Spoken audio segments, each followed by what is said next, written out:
Welcome po sa panibago na mga episode ng aming channel. At ako nga po pala ulit, si Allen ng Greenyard TV. And para naman sa vlog natin for today, isi-share ko naman sa inyo yung mga halaman na maaaring mag-last ng over a decade. At syempre, bago tayo pumunta sa ating topic, sa mga bago pa lamang po sa aming channel, huwag niyo pong kakalimutan na mag-like, share, and subscribe. And pakihit na rin po yung notification bell para maging updated kayo sa mga susunod pa naming videos. Please also visit and support na rin po yung aming Facebook and Instagram page, Greenyard PH po. At sa mga gustong bumisita sa aming garden na andito po sa screen yung aming complete address. So, eto na nga po yung listahan natin. So, hindi naman natin sinasabi na ang mga halaman ay may mga expiration. Pero kasi may mga halaman na nawawala yung ganda, hindi maiiwasan na mamatay. Pero itong mga halaman na to, kumbaga pinagsubok na siya ng panahon. Sumobra man ng init, sumobra man ng ulan, wala man liwanag or sobrang liwanag, ito yung mga halaman na kayang mag-cope up doon sa mga pagbabago.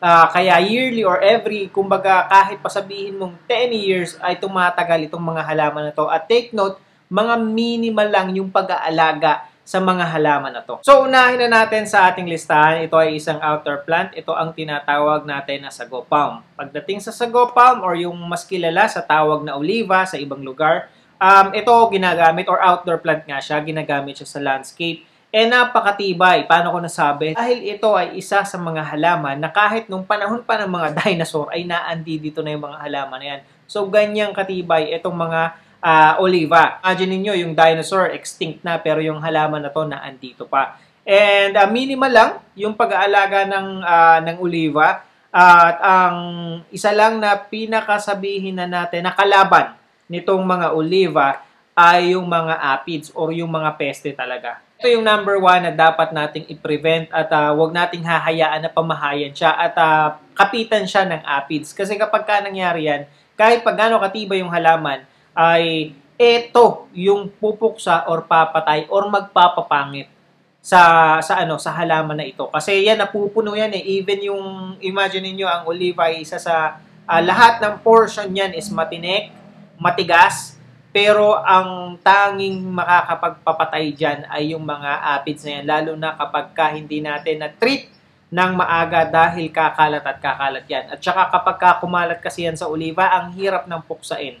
So, at the same time, since ginagamit siya sa landscape, maaring kumalat ito sa iba pa nating klase ng halaman. Pero favorite ito ng mga aphids talaga. Hindi nyo pala kasi mapapansin kagad, kaya every time, i-check natin yung ilalim ng dahon kung healthy ba siya, kung may namumuti ba dyan. Kasi kapag hindi mo yan na-notice, dahil nga nasa ilalim siya, kapag hindi mo siya chinek or hinawi paminsan-minsan, makikita mo na lang, manonotice mo, yung dahon ng inyong oliva ay naninilaw. Yun nga, kapag yan ay hindi na-prevent or hindi nagamot kagad, maaaring maubos ang dahon at mamatay unti-unti. Eventually yung inyong mga oliva. Susunod sa ating listahan ay itong tinatawag na spider plant. Ito ay isang variety ng spider plant. Kasi parang katulad siya pero ito yung tinatawag dito sa amin na Lourdes. So, ang difference nito doon sa pangkaraniwan na spider plant na nakikita natin is itong Lourdes kasi yan, magkaiba. Mas dominant color sa spider plant yung mas popular na spider plant, yung white. Mas dominant color yung white. Unlike dito sa Lourdes, ito yung mas dominant color yung color green. Itong halaman na to, subok na. Akala mo patay na. Like, ito ay ginagamit din outdoor plant, indoor plant, nasa shade. Napakagandang pang-display nito sa bahay. Kasi nga napakatibay. Direct sunlight, nasa shade, nasa loob ng bahay, walang masyadong liwanag. Mabubuhay itong tinatawag natin na Lourdes. At saka at the same time, pansin ko to sa mismong sa lugar namin. Akala mo patay na kasi tong halaman na to. Pero hanggat hindi natutuyo yung parang binhi niyan, yung pinakabuto niyan. Kasi itong mga Lourdes na to, yung tinatawag na halaman na to, may yan, parang maliliit na bilog-bilog na parang singkamas. Yan, maliliit na singkamas. As long as naandoon yan, kahit pa sabihin mong ubos ang dahon, natuyo ang lahat ng dahon, napabayaan mo, kapag kaya na inaulanan lamang o kapag dumating ang tag-ulan, mapapansin nyo na agad sisibol yung mga panibagong dahon. Napakatibay ng halaman na to. Makapal, magandang pang ground cover kaya ginagamit din sa landscape. And hindi siya yung sasabihin mong nagwa-wild. Yung lumalaki, kumakapal siya, dumadami siya, oo. Pero hindi yung sasabihin mong magsasabog-sabog siya or magkakalat siya at kakain siya ng napakaraming space. Kaya napakaganda rin ng Lourdes na ito sa loob ng bahay, even sa mga landscape, pang ground cover nga. At ito, kahit talagang kunyari gusto mo lang ng pang-display sa bahay mo, ito yun. Diligan mo man or talagang dilig lang para magtuloy-tuloy yung pagkabuhay nitong mga Lourdes. Pero other than that, hindi mo kailangan bigyan ng fertilizer, gaganda siya, sisibol siya, kakapal siya, hindi mo kailangang ibigyan ng liwanag or ng grow light, ganun pa rin. At saka hindi masyadong pinapamahayan ng mga peste. Siguro mga gagamba na lang yung magsasapot, pero napakadalang, napaka-minimal. Kasi maliit lang tong Lourdes na to eh. Hindi talaga siya yung sasabihin mong lumalaki or tumataas or humahaba yung mga dahon. Ang susunod sa ating listahan, ang walang kamatayan talaga na snake plants. Ito kahit na anong variety. Ang pinaka-problem dito rin is yung aphids. Kasi katulad ng ibang to eh, kasi yung aphids na namumuhay sa oliva. Pansin mo yun eh, manonotice mo kulay puti. Pagdating kasi dito sa snake plants, para siyang patch-patch talaga na matigas, parang nagkakaroon ng butlig-butlig yung mga snake plants. Pero napakatibay kasi ng mga snake plants. Katulad yan, direct sunlight, low light, no light at all, na andyan mabubuhay ang mga snake plants. I-water propagate mo, ilagay mo sa flower vase, babad sa tubig, wala ka talagang magiging problema dito sa mga snake plants. Ganyan katibay yung mga snake plants. At the same time, napakaraming varieties. At ang isa pang maganda dito sa mga snake plants na to, kahit anong varieties ay masasabi nating matitibay talaga. So imagine niyo, daming varieties na pagpipilian nyo. Kasi may mga halaman tayo na although matibay itong variety na to, pero pagdating dito sa variety na to, ang hirap buhayin. Like yung mga aglo, diba? Hindi lahat ng aglonema ay masasabi nating madaling alagaan. Like yung halimbawa, mga nauso na mga galing pa sa yung mga suksum, yan, yung mga local na mga aglonema, subok na yan kasi dito talaga yan eh. Pero pagdating dun sa mga galing ng Thailand, galing ng China, kasi nauso na yan dito sa atin, medyo mas may kahirapan siyang buhayin dito sa atin. Unlike ng snake plants, kahit galing pa yan ng China, ng Thailand, pagdating dito sa atin, ganun pa rin, napakatibay ng mga halaman na to. Susunod sa ating listahan ay ito namang ZZ plant.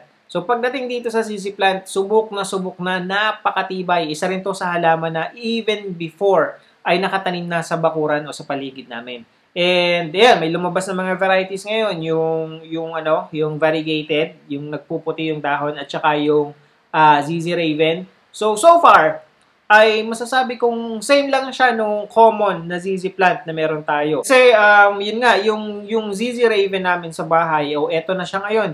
Ganto na siyang kakapal. Nagsimulang lang to sa 2 puno. Yan, yung 2 puno, and ngayon pagkalipas ng mga ilang buwan, eto na siya, tuloy-tuloy sa pagkakaroon ng panibagong dahon. Magtutuloy-tuloy yan, magdidire-diretso yan sa pagkapal. Para din siyang snake plants. Matitibay din, and sobrang drought tolerant ng halaman na to.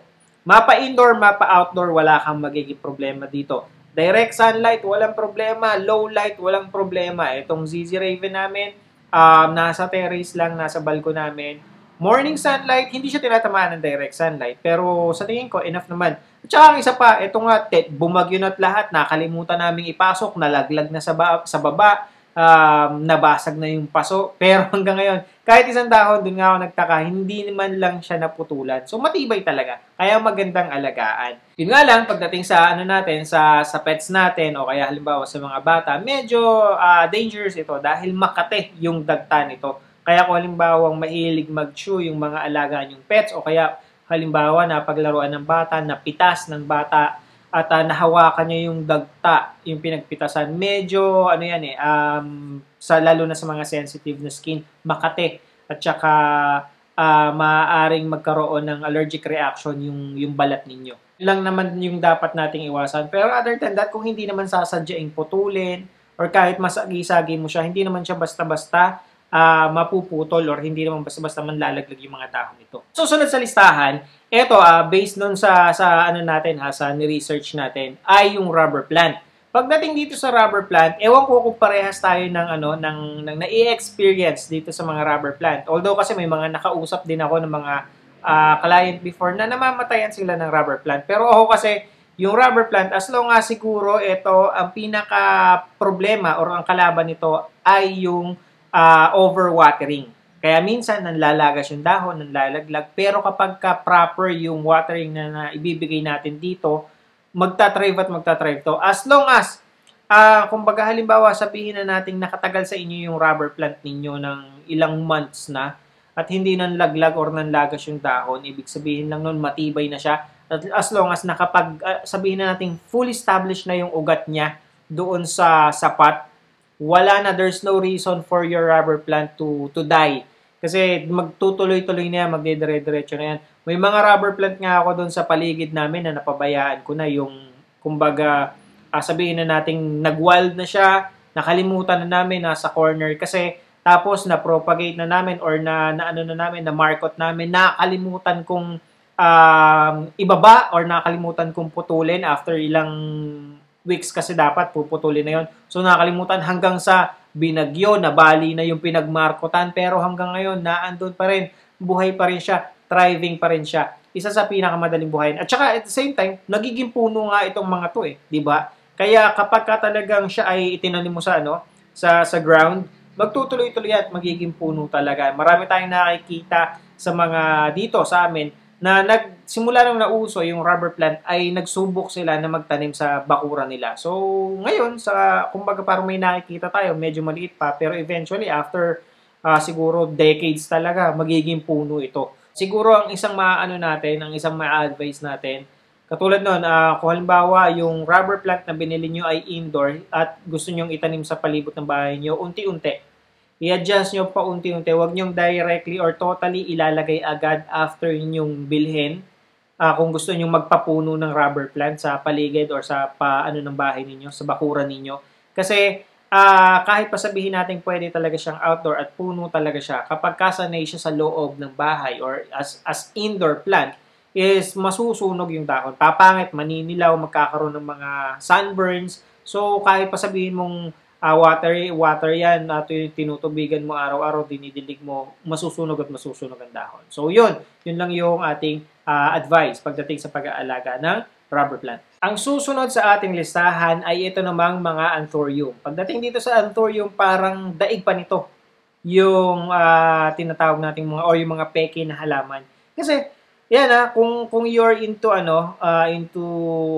yung halaman na gusto nyo ay flowering plants, ito yung isang maisasuggest natin na kayang magtagal, even decades. At tuloy-tuloy lang sa pamumukadkad ang bulaklak nito at saka at the same time, ang tagal bago mamatay o bago mawala yung ganda ng bulaklak ng mga to. Sa tingin ko nga, kaya nagpapatong-patong or dumadami yung bulaklak kasi nag-aabot-abot sila. Nag-bloom tong unang bulaklak niya and then hindi pa siya nagpe-fade, hindi pa siya pumapangit, ito na yung panibago, pa-bloom na ulit. So yun, nagkakaroon ng multiple blooms itong mga anthurium natin, katulad nitong meron kami dito sa bahay. And yun nga, napaka-minimal lang din ang pag-aalaga nitong mga ito. At the same time, wala rin kahit na anong pest na kung masyadong nakikita pagdating dito sa mga anthurium. Mapapansin nyo na lang talaga, bloom lang siya ng bloom. So, different varieties, different colors, napakadami nating pagpipilian, yun yung maganda dito. And napaka-colorful. Sobrang vibrant ng mga kulay na meron or available dito sa mga anthurium natin. So, ang dami nating options pagdating dito. Yun, indoor, mostly, indoor talaga itong mga anthurium. Hindi talaga siya, hindi ko sinubukan. Or hindi ako personally, hindi kami nag-attempt na mag-try nito, ilagay sa labas. At saka, kahit pa sabihin ng morning sunlight Kasi yun, kaya niyang i-tolerate siguro darker portion ng bahay ninyo. Pero yung sasabihin mong direct sunlight, yun, doon tayo medyo magdadalawang isip na maglagay ng mga anthurium. Ang susunod naman sa ating listahan ay ito naman mga bromeliads. Pagdating dito sa bromeliads, parang halos wala siyang pinagkaiba sa mga anthurium.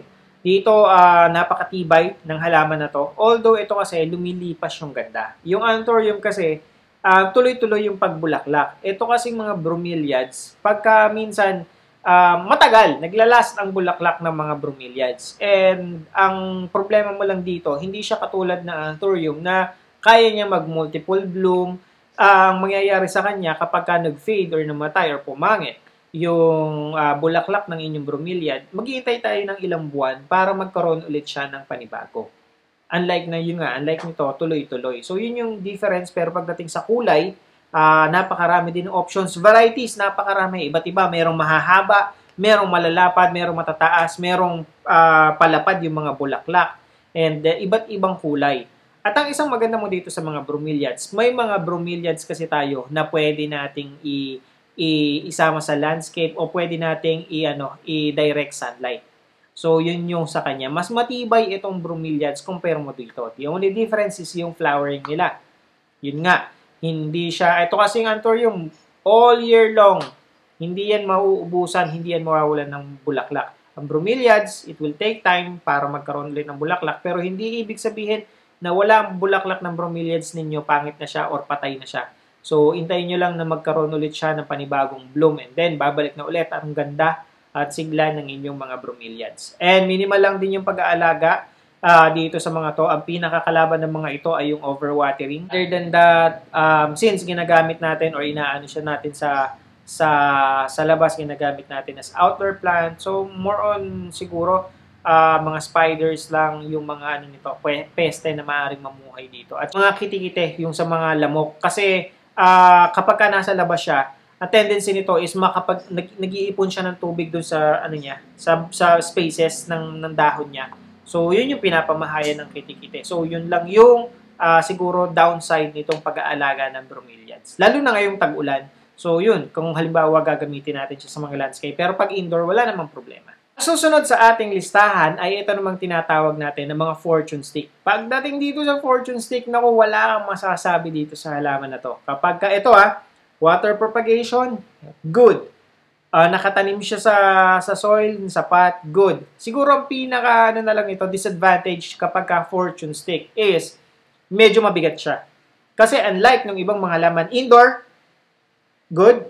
Outdoor, good pa rin siya. Kahit saan mo siya ilagay, wala kang magiging problema dito sa mga to. Kaya nga, favorite siyang gamitin sa mga pang-display sa mga offices, sa mga businesses. At the same time kasi, kinukonsider din talaga to ng karamihan ng mga Chinese na isang lucky plant. Ito yung isang go-to plant nila pagdating sa mga businesses. So, ayan, kaya makikita mo siya sa iba't ibang klase ng establishments. Yun nga lang, medyo mabigat nga, may kabigatan. Kasi karamihan, lalo na yung mga medyo may size, like yung 4 to 5 feet, kasi medyo matataas talaga yung pag-display. O yung naging popular, although may mabibili ka dyan ng maliliit.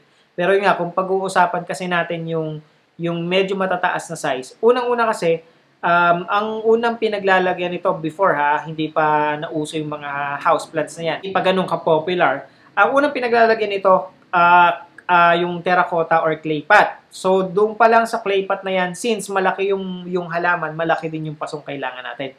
Yun pa lang, may weight na kagad yun. At the same time, yung soil na ginagamit natin. Dito kasi sa mga fortune stick, most of the time, or sa buong pag-aalaga namin, pagtatanim namin ng mga fortune stick, ang lupang ginagamit dito, puro. What I mean by puro is yung mga halaman kasi, yung mga indoor plants, yung mga house plants, kahit yung mga outdoor plants pang landscaping, ang soil na ginagamit dito, even sa ibang lugar like yung Laguna or Batangas or Bulacan, is may halong ipa ng palay. So doon pa lang, kapag minix mo yon, medyo magaan na siya dahil meron na siya half yan or pala yan, 2:1 yung ratio. So let's say sabihin natin dalawang takal ng ipa ng palay, isang takal ng soil. So, yun yung nangyayari. Kaya gumagaan siya. Pero dito sa mga fortune stick, iba to. Purong lupa. Kaya kapag ka tumagal na tuyo, pinipit-pit pa naman to. Kaya ito, kung mapapansin niyo kapag halimbawa binili nyo sa isang area, kung nakapamili na kayo nito dati, kahit bitbitin mo siya doon sa pinaka-stick niya, hindi yan basta-basta mabubunot doon sa pinaka-pot niya. Ganong katibay ang pagkakatanim dito sa mga fortune stick. Kaya naman ganon, kasi nga, iniiwasan na magalaw or mawala sa pwesto, mawala sa forma yung fortune stick. Kaya yan, pagka itinanim, hahawakan, kasi 4 pieces yan kadalasan Tapos, pipit-pitin, may pambambo niyan, hanggang sa mag-stack talaga or mag-stick yung mga fortune natin doon sa position kung saan sila dapat nakapwesto. So, yun lamang po, and I hope nakatulong at nag-enjoy kayo sa panonood ng video na to. And again, sa mga bago pa lamang po sa aming channel, huwag niyo pong kakalimutan na mag-like, share, and subscribe, and pakihit na rin po yung notification bell para maging updated kayo sa mga susunod pa naming videos. Please also visit and support na rin po yung aming Facebook and Instagram page, Greenyard PH po. Magkita-kita po ulit tayo sa susunod na episode ng Greenyard TV and thank you for watching.